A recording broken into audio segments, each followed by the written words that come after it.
안녕하세요. 저는 이제 결혼한 지 1년 조금 넘은 30대 여자입니다. 욕심 많은 시댁과 진흙탕 싸움을 하고 있습니다. 제가 어렸을 때 어머니가 암으로 일찍 돌아가셨습니다. 자궁암이었는데 완치인 줄 알았다가 결국 재발해서 세상을 떠나셨어요. 외가 쪽은 원래 재산이 많았고 당시 외할머니께서는 어머니에게 주려던 건물을 작년봄 저에게 주셨습니다. 아버지는 어머니가 돌아가신 이후에도 재혼하지 않으셨어요. 말씀하시기를 사춘기 딸에게 더 큰 혼란을 주고 싶지 않으셨다고요. 저는 외동딸로 아버지에게 단 한 번도 맡기는커녕 싫은 소리조차 들어본 적 없습니다. 딸 바보인 아버지 덕에 다른 친구들보다 더 예쁨 받고 사랑받으며 잘할 수 있었습니다. 그래서 결혼하기 전까지도 저는 아버지랑 여행도 자주 다니고 늘 가깝게 지냈습니다. 저희 아버지는 부동산업을 하시는데 생활하는 데는 전혀 무리가 없으십니다. 제가 결혼할 때도 넉넉지 못한 시가와 남편의 사정을 고려하여 아버지 소유의 20평대 아파트에서 생활할 수 있게 해주셨습니다. 이 집은 아버지가 혼자 사시는 집에서 걸어서 20분 정도의 거리에 있어요. 시가의 경우 퇴직하신 시아버지와 평생 전업주부만 하던 시모가 연금으로 생활을 하는 상황이었어요. 게다가 아직 시집가지 않은 남편보다 2살 많은 신우도 있었고요. 원래 아예 재산이 없던 집은 아닌데 시부가 친구 보증을 서면서 한순간에 망해버렸다고 남편이 말하더라고요. 그래서 결혼식도 제가 7 정도 부담하고 남편이 3 정도 부담해서 했습니다. 결혼식을 올리기 전까지는 시모도 아가씨도 저에게 정말 잘 해줬기 때문에 이 점에 대해서는 조금도 억울하게 느끼거나 하지 않았네요. 남편과 저는 공무원 시험을 준비하는 학원에서 만났습니다. 하지만 저는 시험을 앞두고 건강이 급격히 나빠져 시험을 포기할 수밖에 없었습니다. 반면에 남편은 한 번의 재수 끝에 7급 공무원이 되었고요. 그 이후로 저는 아버지 부동산업을 이어받을 것 같아서 아버지 밑에서 일을 배우고 있습니다. 또한 저는 제 건물에서 나오는 월세가 있기 때문에 굳이 직장 생활을 하지 않아도 생활이 가능하거든요. 지금 생각해보면 건물을 받기 전만 해도 오히려 남편과 다투는 일이 거의 없었습니다. 그런데 건물을 받고 나서부터 남편과 제 관계가 묘하게 어긋나기 시작했던 것 같아요. 일단 사건의 발단은 건물에서 나오는 월세를 왜 제가 관리하냐는 시모의 불만 때문이었습니다.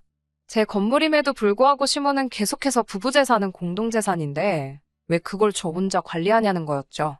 제가 이건 공동재산이 아니고 제가 상속받은 제 재산이라고 몇 번을 정중히 말씀드려도 소용이 없으시더라고요.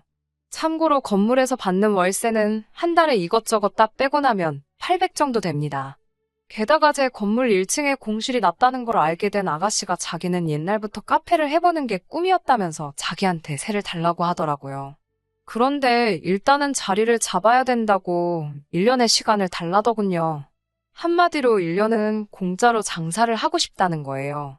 보증금이나 월세 같은 거 없이요. 하지만 친정 아버지가 저에게 말씀하시길 사업을 할 때는 절대로 애매하게 돌려서 이야기를 하면 안 된다고 하셨거든요. 그래서 저도 신우에게 딱 잘라 거절했습니다. 건물주와 세입자의 관계로 아가씨와 얽히기 싫다고 말이죠. 사실 아가씨가 어떻게 생활하는지 저도 본 게 있잖아요. 절대로 성실한 사람이 아닙니다. 저희 친정아버지는 늘 저에게 가방이나 지갑 같은 선물을 많이 사주시는 편이었어요. 정작 저는 그런 물건에 크게 관심이 있는 편은 아니었지만 만약에 친정 어머니가 계셨다면 분명히 이런 걸 사주고 싶으셨을 거라면서요. 그리고 결혼 초에 신우는 저희 집에 괜히 이유도 없이 와서는 빌려달라고 떼를 쓰고 가져가서 돌려주지 않는 경우가 몇 번 있었거든요. 매번 술 마시다 잃어버렸다거나 누가 훔쳐갔다는 핑계로요.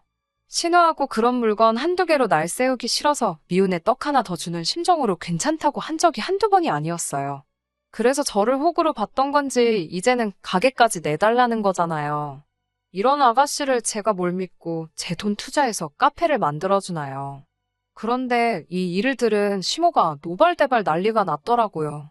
저에게 싸가지가 없다면서 아가씨한테 이러는 건 다 제가 남편하고 시댁을 무시해서 그러는 거래요.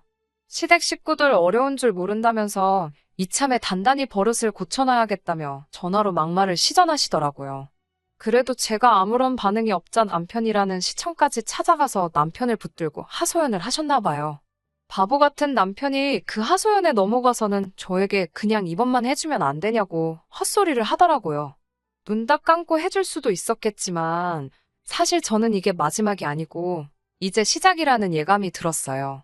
왜냐하면 이따금씩 저에게 네 시아버지가 집에만 있으니까 좀이 쑤시는가 보다면서 니네 아버지. 그러니까 저희 친정아버지를 말하는 거예요. 맨날 저희 아버지더러 사돈이 아니고 너네 아버지 그렇게 표현하세요. 아무튼 니네 아버지 사무실에서 뭐 자빌이라도 하게 취직 좀 시켜달라고 하셨어요. 월급은 300 정도면 된다는 말씀과 함께요. 그래서 아마 제가 신우에게 카페를 해도 된다고 하면 분명히 다음에는 시아버지 일자리도 밀어붙이실 분들이었어요. 저한테는 이도 안 들어가니까 시모랑 아가씨가 어지간히 화가 났던 모양이에요. 자기 아들을 달달 볶았는지 이제 슬슬 남편도 짜증이 난 눈치더라고요. 급기야 며칠 전에는 술을 잔뜩 마시고 들어와서는 저더러 그까짓 건물 하나 있는 걸로 왜 유세를 부리냐며 어림도 없는 헛소리를 하더라고요.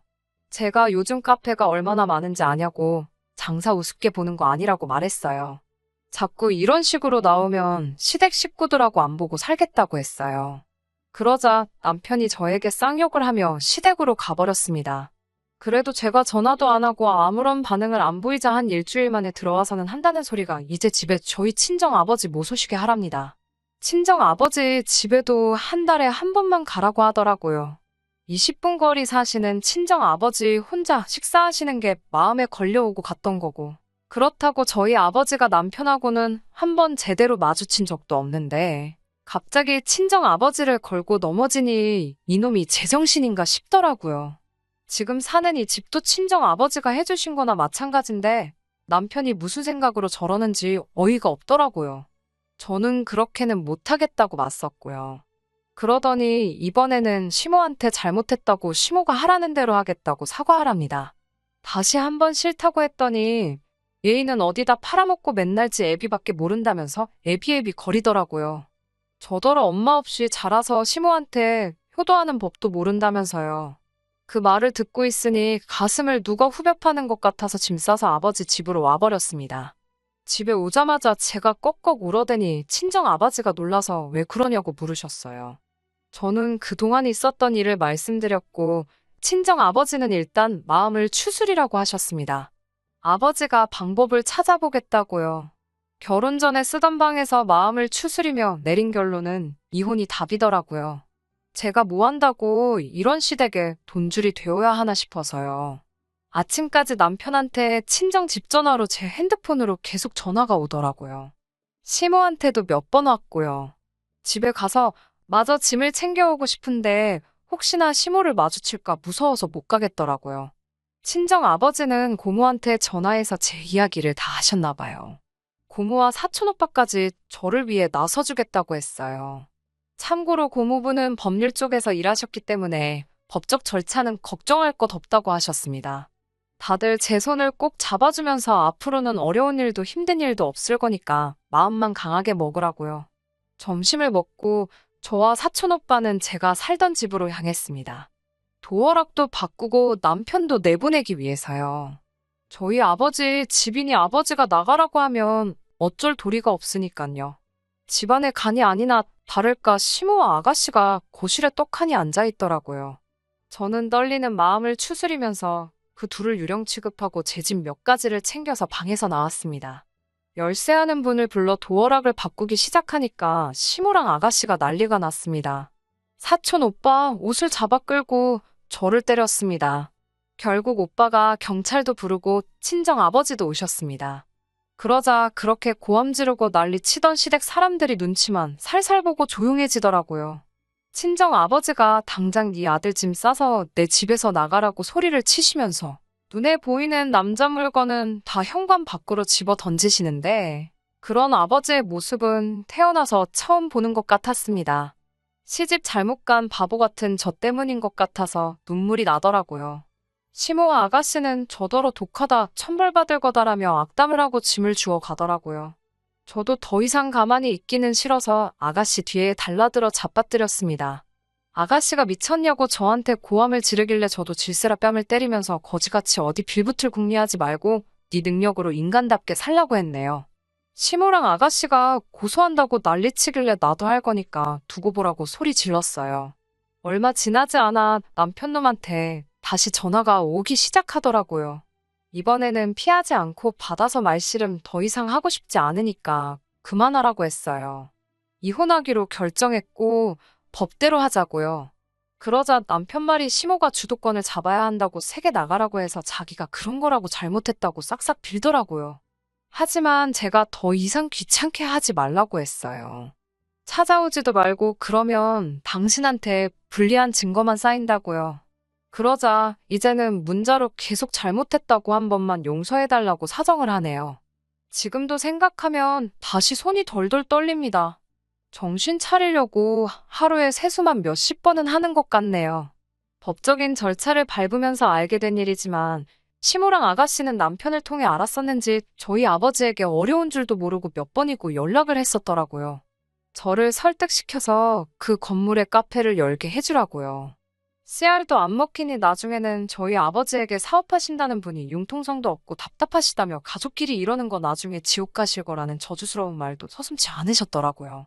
남편이 재산 형성에 기여한 바도 없고 함께 산 세월도 길지 않아서 이혼에 관해선 더 이상 걱정할 일은 없을 거라고 고모부가 다시 알려주셔서 지금은 그래도 마음이 한결 편안합니다. 앞으로도 힘든 일이 많겠지만 잘 버텨보려고 합니다. 친정 아버지는 원하면 해외에 가서 못다한 공부를 더 해도 좋고 아니면 무식하게 시댁처럼 무턱대고 사업한다 하지 말고 계획하고 배워가며 장사 한번 해보라고도 하시네요.